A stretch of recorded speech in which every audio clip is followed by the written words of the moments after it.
j'ai amené un petit peu de matériel pédagogique. Vous verrez pourquoi. Une corbeille à papier et un cadre. Je vous expliquerai pourquoi tout à l'heure.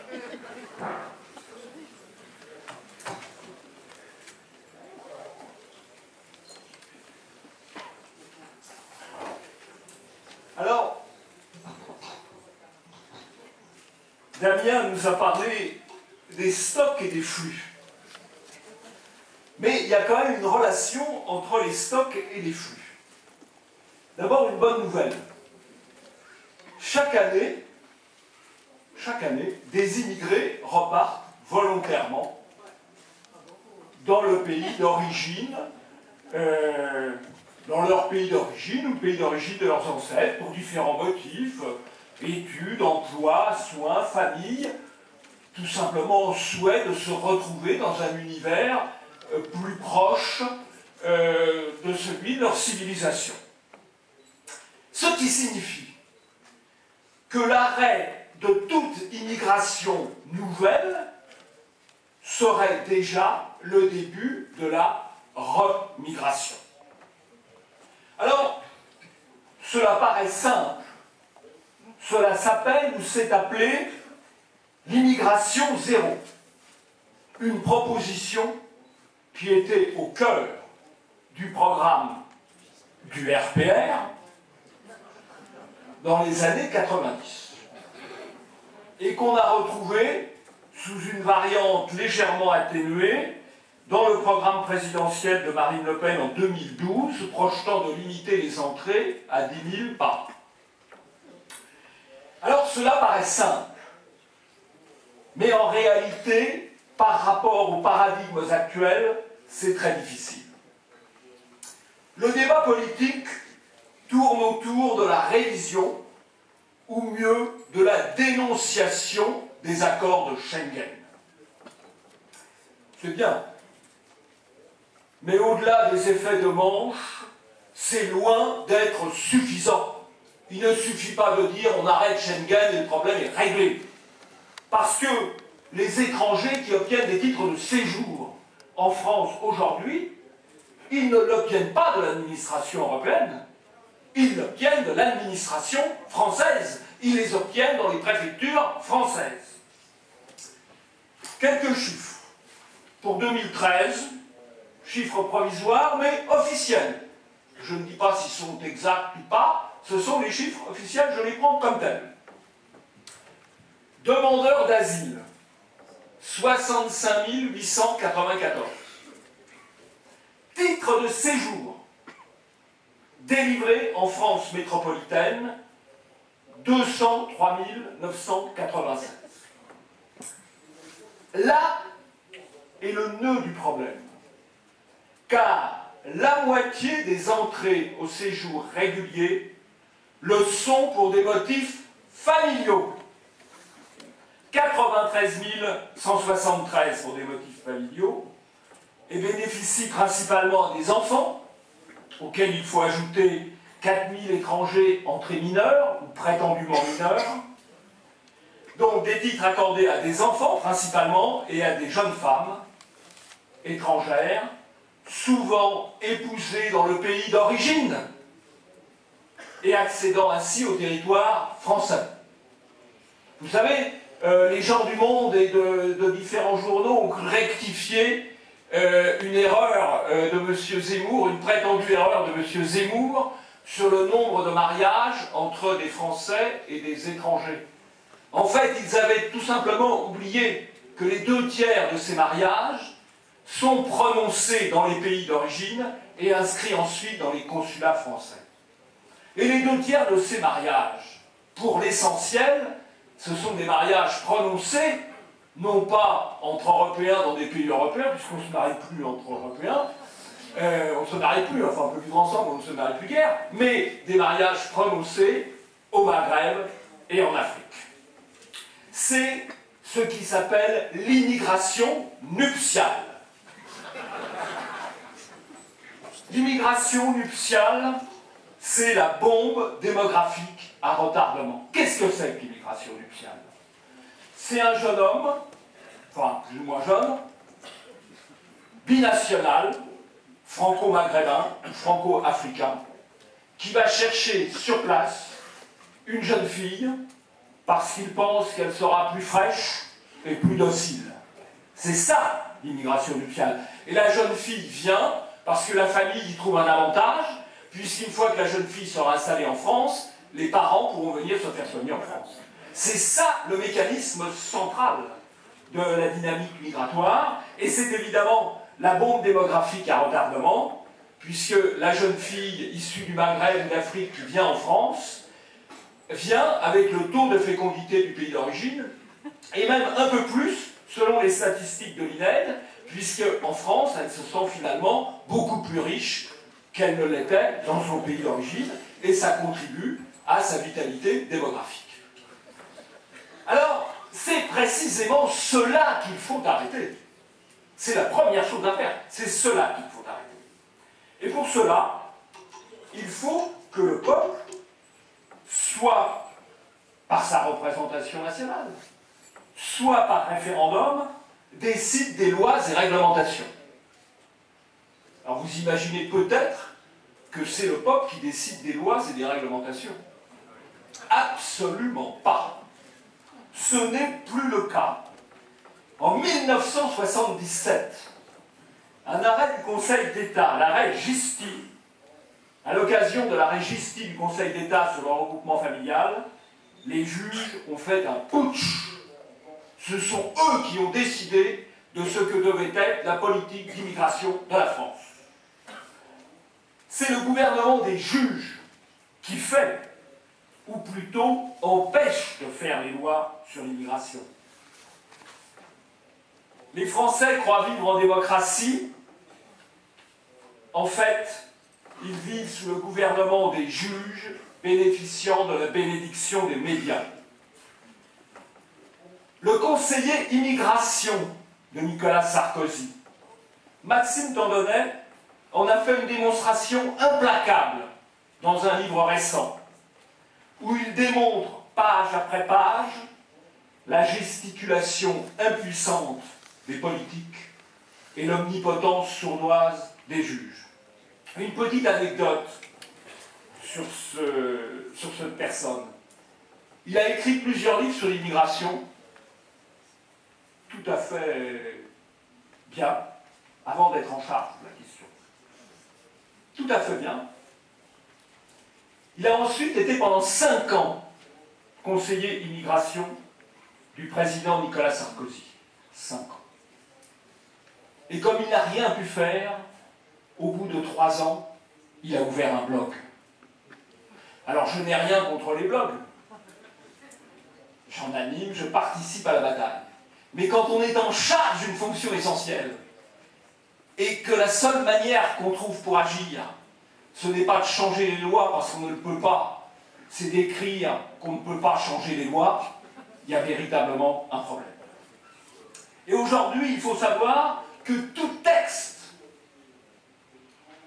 loi, règlement, arrêté, est soumis à une censure remontante du Conseil d'État et de la Cour de cassation, du Conseil constitutionnel et au-dessus de la Cour européenne des droits de l'homme. C'est une cascade, c'est là-haut que ça se décide, et celui qui prépare une loi, aujourd'hui, il a à peine la possibilité de changer les virgules, puisque tout dépend de l'interprétation de textes généraux par des magistrats. Ainsi, le droit à une vie familiale, reconnu dans ces textes, débouche sur le droit à vivre en France pour tout étranger qui a une parentèle, et alors que la vie familiale pourrait se poursuivre dans le pays d'origine. Je suggère une solution humaine, et même humanitaire pour la remigration. Tous ces jeunes franco-maghrébins, ou franco-africains, qui choisissent d'épouser une jeune fille de là-bas, c'est très bien. Mais qu'ils pratiquent le regroupement familial là-bas. Là-bas.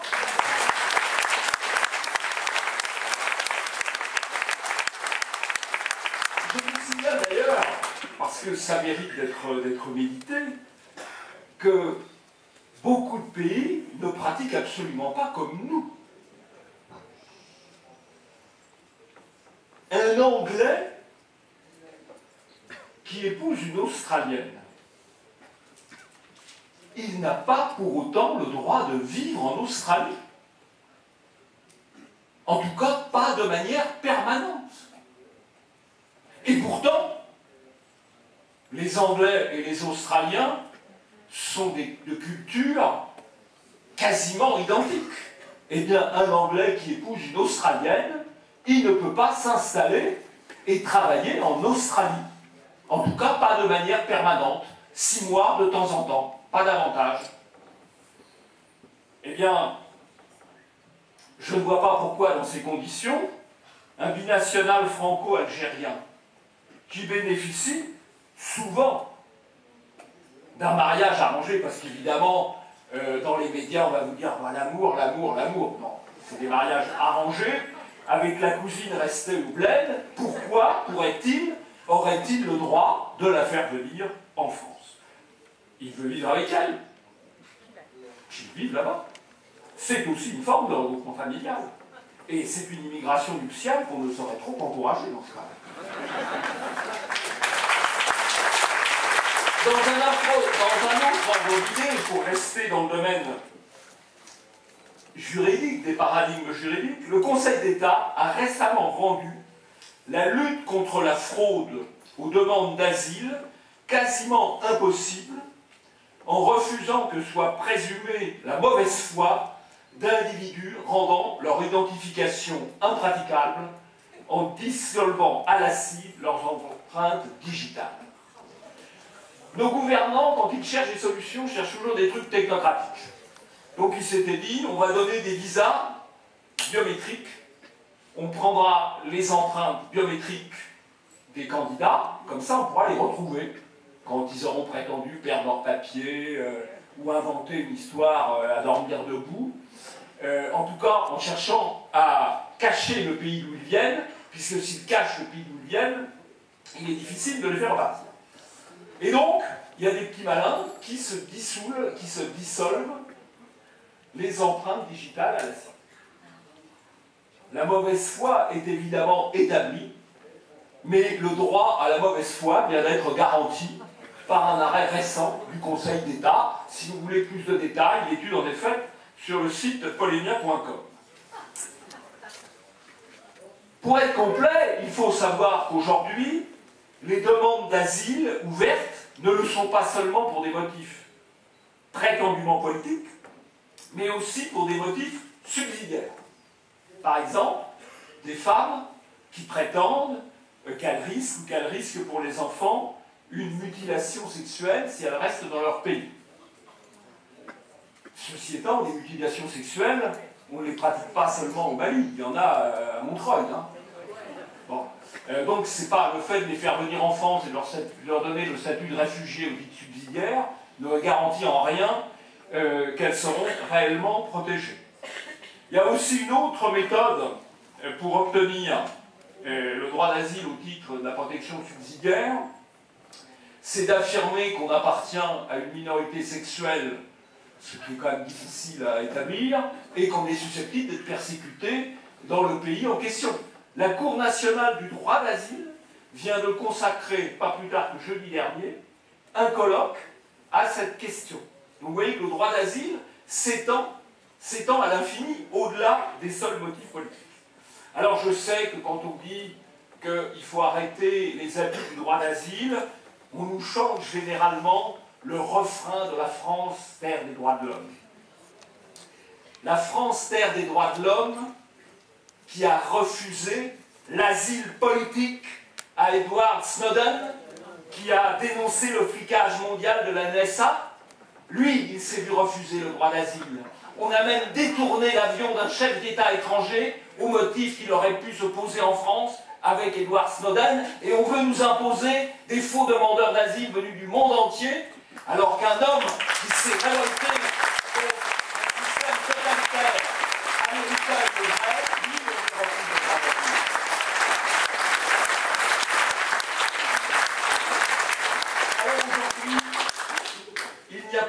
autre solution pour les Français que de renverser la tyrannie des juges pour recouvrer leur souveraineté.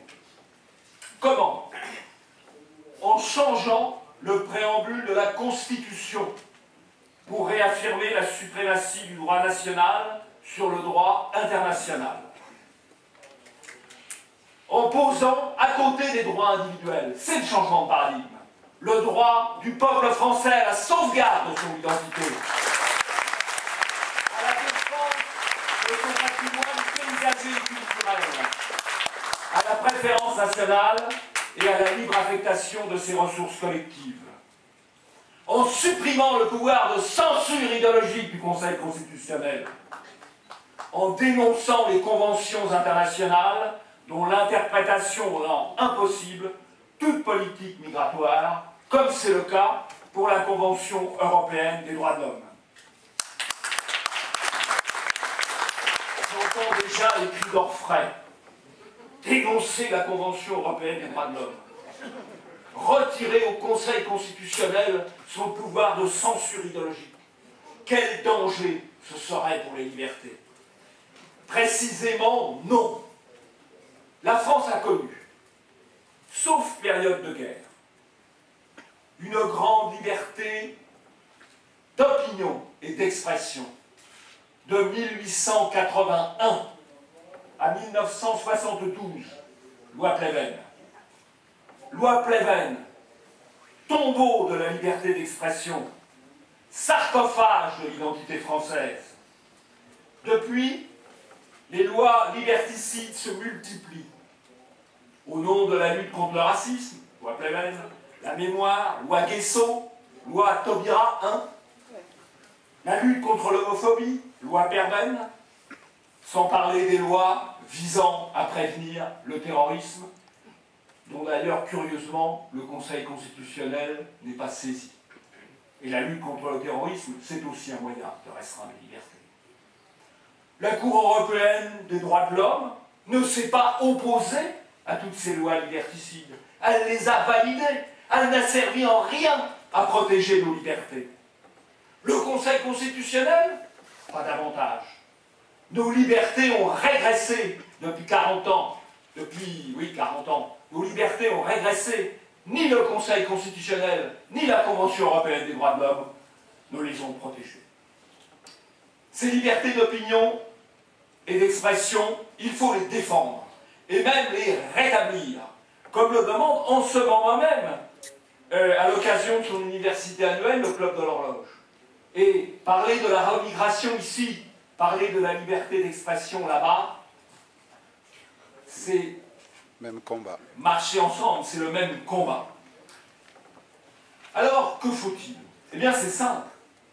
Il faut en revenir au texte original, originel de la grande loi sur la presse de 1881 et la purger de tous ces ajouts nuisibles et liberticides. Moi, je salue le grand texte de la loi de 1881, dont l'article 1 est simple. L'imprimerie et la librairie sont libres. Tout au plus pourrait-on aujourd'hui ajouter et l'Internet. Alors, je vous ai apporté, comme matériel pédagogique, une corbeille. La corbeille, c'est pour mettre les textes qui nous empêchent de défendre notre identité.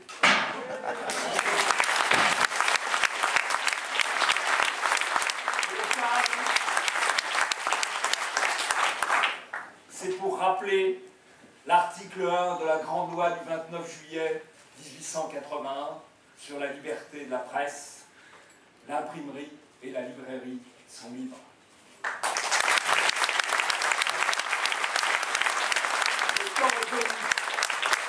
Le temps est venu de trancher de nos gordiens.